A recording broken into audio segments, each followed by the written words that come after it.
Hey guys, Nick here. Hey, I didn't know I introduced the idea of 35 millimeter film and photography to kind of the automotive and car show kind of culture thing over a short I did the other day. Kind of bring you in on that little idea that I have. I really think for me, to be honest with you, and I just want to show some of the stuff that we were doing. Um, that the idea of bringing the 35 millimeter back and reintroducing it to what is the automotive world and stuff like that is fun. It's interesting. It's how you kind of look at it. It brings the real feel back to what is photography. It brings back that fun for some people. And it's easy to get into. You don't need to have a $1,500, $2,500, even an $800 freaking Canon, Sony, Leica, name your freaking camera here type of thing, and these $1,000 lenses and nonsense, right? Um, for example, if you guys follow Jamie Price Photography on YouTube, you'll know that he made an entire book using NASCAR car cameras. Go take a look at that where he talks about that. It's pretty awesome. And go pick up his book. I'm getting ready to order it myself, and I think what he does is great. What I took all these photos on, and I'll show it at the end of the video, is a Canon EOS-1 um, 35 millimeter camera from the 1990s. Bought it for $300 on eBay just because I love the brand and love what love what they do. Running a 35 millimeter lens on top of that. Yes, this is a professional grade 35 millimeter, and it's not what it is for a like a point and shoot. However, this camera is still in what it is a 35 millimeter in its infancy. You'll notice like the pictures that I got on the screen. These are all taken in Kodak Ektar 100, which is another great film, by the way. That we use that's out there to be used. But again, it does not mean that you have to stick to that. For example, if we go, we got some outdoor, we got some indoor. That's the only reason why I like the Ektar 100 is I can float between locations. So let's go ahead and open this up. We did a lot of photos during the LMC Truck Good Guys Nationals. The Southeastern National over in Perry, Georgia. But the thing is we also cranked out a little bit of because it was nice out. It was a great day to do it. Would be the Ilford HP5 Plus 400. So a little bit of black and white. The good thing is what I love about 35 millimeter, and I don't know if some of y'all remember this or not, is how the pictures looked in the original car magazines back in the 80s and 90s. When you get your hands on those magazines and you see, the gritty pictures, or when the internet was really coming around and we started having MySpace and stuff like that, people would scan their 35 millimeter pictures they got developed up at Walgreens or CVS into the process. And people really kind of fell in love with car photography around that time. I think that bringing back the 35 millimeter, just as even if it's just a play toy, it's not something that's going to make you rich. It's not something that's going to, do anything like that for that matter. You could, because some of the things is a lot of times you don't have to touch much. They have a life of their own. They also brings back the fun because 35 millimeter cameras don't have all the bells and whistles on them. Yeah, the EOS-1 has autofocus. It runs the EF lenses that everybody knows and loves from Canon. But the thing is, is it doesn't have all this different stabilizations. It doesn't have all the oops, what happened there type of thing. You also don't have the ability to go back and delete your mistakes. So you live with what you take. The thing is about 35 millimeter and car photography is you feel it again. You enjoy it again. You kind of want to do it. You don't, not want to do it. For example, I went out to a car show the other day when we were, here in town.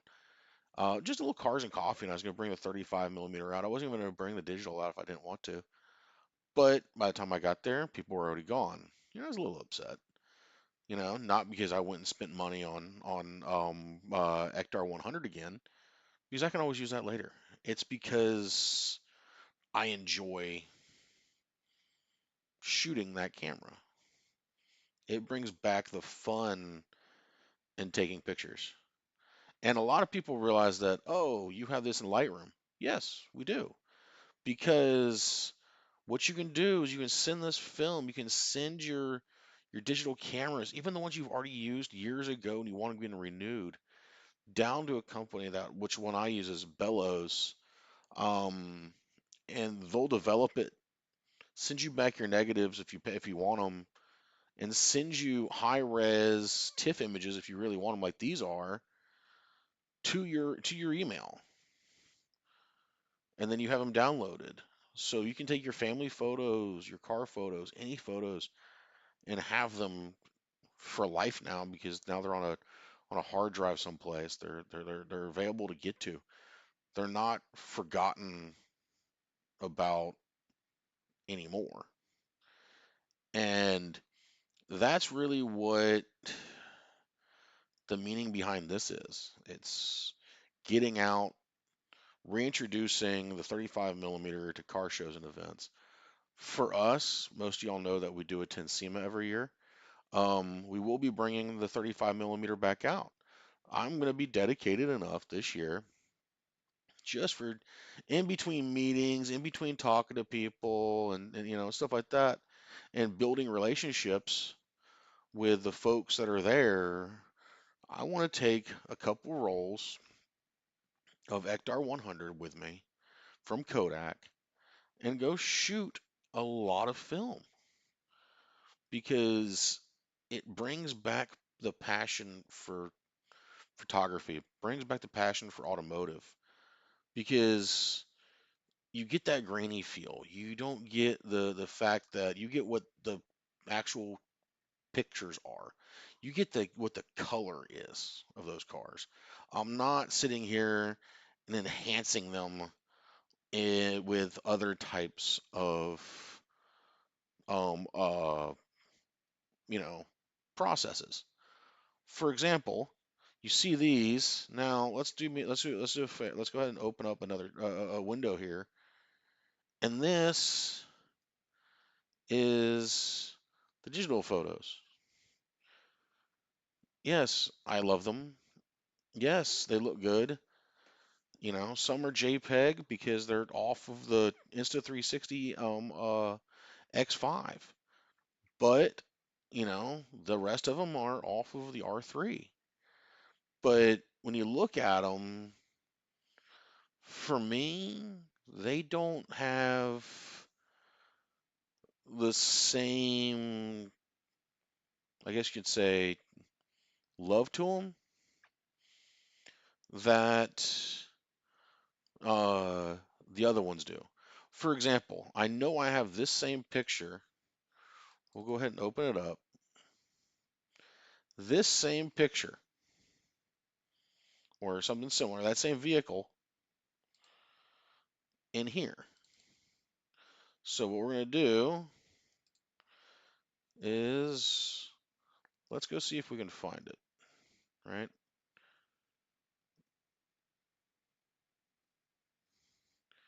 Take a look, take a look. Probably should check this before I threw it out there.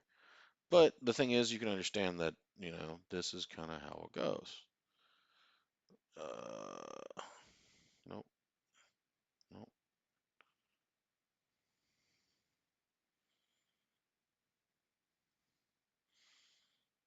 All right. Well, terrible example, but there's one. It's the same one that was on the other side. The red 33. Great car, gorgeous car, but just doesn't feel as loved in this kind of process. I know one that I do have in digital. It's gonna be um um the C1, which is here, because I have it not just in film, but I also have it in digital. So we can go here to digital, and mouse is not acting right now. And we come down here. Why I know I have a picture of it, because the C1 is one of, if not my favorite vehicle that was usually produced. And see, this is the other issue with the digital cameras, is the fact that it shoots multiples, right? As much as I try not to do it, it still doesn't.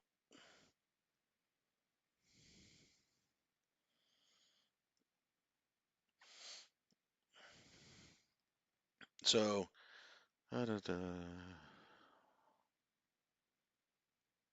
this episode got off the rails.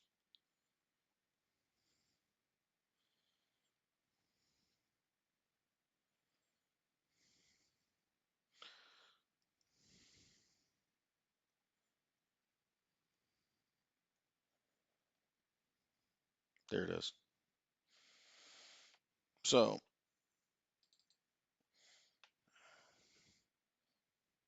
same car. It's pointed the opposite direction because it was day two. Day one for me was 100% 35 millimeter, and then awards was 35 millimeter, which is day two afternoon. Um, which I will say this: if you decide that you're going to shoot a Good Guys Rod and Customs event, awards with 35 millimeter, bring 3 rolls. I had one roll of 36 shots because I didn't know there was be that many awards of Ektar available, and one of the Ilford HP5 Plus 400 available during that time. But you can kind of see it. You have this photo right here. The reds are different. Yeah, okay, cool. The digital is supposed to give you deeper tones. Does it? Maybe. But the thing is I don't think it shows you the actual true color of a vehicle like what a professional 35 millimeter film does. Um, but the thing is there's people out there that do magic with digital cameras. And will I say that the 35 millimeter will ever go back and replace the digital camera again? Hell no. Will the 35 millimeter ever be my primary camera for an event that we're doing just for fun? No. Will I have it with me and at least do one day with it? Absolutely. Why? Because it's fun. That is the only reason. I say this, if you get into 35 millimeter cameras, even if it's just the disposables, it's fun again, right? I saw so many people, young kids, families, people there with their friends at these events shooting one of the wind up 35 millimeter cameras that they picked up at Walgreens because they wanted to have a camera and they didn't want to take it with their phone, or they weren't comfortable shooting it with their phone, or they just like to take pictures because they want something to hold on to. The thing is about 35 millimeter, it gives you assets. at the end of the time. Because when you get them developed, you have assets. You have something to hold on to, something to look back at, something to put in a scrapbook. Digital cameras, not so much. But I will say this: I will continuously show love for the EOS-1 from Canon, my Canon R3. I know for a fact that there's never going to be a chance that any of this is ever going to replace that R3 or this digital stuff. It's never going to replace it. However, I think it has a process to be around and to allow folks to fully feel these pictures or pictures that you take of your own and kind of think about those cars. There's that C1 in black and white. So, you can kind of see how you can kind of play with it. You can do the same thing with presets and Lightroom. You can take your pictures you take with your digital cameras and turn them into black and white. But what's the fun of that? You know, there you go again. There's another one of those C1s. Same picture, just opposite side of the vehicle. So, that's the thing. Have a little bit of fun with it. Reintroduce, the 35 back to car events and car shows. So, let's go ahead and jump off of here. Let's go take a look at this EOS-1. Let's go ahead and wrap this thing up. All right, here is the EOS-1. So you can kind of tell it is the SLR version of the 35 millimeter. So what this does, it actually runs on 8 AA batteries. There's a couple other people on the interwebs that explain it a lot better than I do, which I would recommend go talk to them. But it does have not just, you know, it doesn't have any image stabilization in it, but it does have autofocus. It will let you shoot more than one shot if you want to program it that way. Um, so you can kind of see, the upper screen and stuff like that. Like I said, you can get these things on um, on Amazon, not Amazon, but eBay for like $299. Um, you can get the 35 millimeter lens on Amazon for roughly about $60. So then you're running all of AA batteries. Now we start talking about film. This is kind of what I'm talking about. Here's at Ilford Plus 400. You can buy this stuff in 3 packs or 4 packs on Amazon. I think it was like $35.99 for 4 pack, which is actually really nice. And then here is your Kodak Ektar 100. Kodak Ektar 100 kind of sits at a higher price point for being a professional film. It sits right at about 16.99 um, for a box per box. You can go out and use Fujifilm. You can use whatever you want. But these are just the ones that I found that I liked. The camera that I like, of course. So, find what you enjoy and then, kind of go that way. If you want to get into the 35 millimeter game um, for car shows and car events and stuff like that, do it. Find the camera you like. Start with a little hand crank, disposable camera if you want. Have some fun with it. I started learning about 35 millimeter cameras, back in the day because, my dad had one. And of course, well, that's all we had, before the EOS ones and these things came out and the Rebels came out and stuff like that from Canon, and the point in shooting icons. So, but just how it goes. So, but all right, let's go ahead and wrap this up and we'll talk later. All right, y'all. Let's go ahead and wrap this up. All right. So we had our discussion about why we do this, why we love 35 millimeter, and why I think that, it even if it's just for the fun, you bring it back, have some enjoyment out of it, really enjoy it, have some good times. Yeah, y'all got to see the camera that I used. Um, but y'all, at the end of the day, the most important thing is you're learning something, you're having fun with it, you're going out, and you're making memories, and you're having, you're introducing someone new to the hobby of automotive, STEM education, 3D printing, or motorsports.